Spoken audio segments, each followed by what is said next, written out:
Saan kayo? Bakit wala kayo lagi? Dito. Saan kayo naglalagi? Hindi na. Kayo? Ba't wala kayo lagi dito? Sa ano? Inasikaso namin kasi sa binyag niya. Kailan binyag? 22 ngayon. Ngayon? Doon magabinyag. Hindi, dito maghahanda. Pero Doon ang binyag. doon ang binyag. Papunta dito mga ano mo? Mga kamag-anak mo?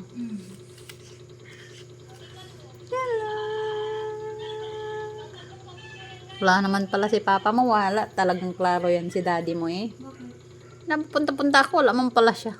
Kaya nga eh, gulat ako madali. Kaya, buping ako 200. Ko bakit? Papamusta ko lang. Gawa ng sabog. Andyan daw ngayon. Titingnan ko nga kung walang tao sa barracks. Ay, meron eh. Paglabas ko, ang daming tao eh. Hindi, baka ano nila. Baka yung mga dadayo yun. Andun sila ngayon, naglalakay eh. Diyan? Iba ka doon sa labasan. Hindi, dyan lang. Iniwan ni Binti matayin niya. Diyan iniwan. Asan iniwan? Andiyan, sa kabila. Dito sa kabilang bahay. Eh, anong pala yung dinig ko doon katunog? Kaninong motor yan? Hindi ko alam. Cha-cha-cha.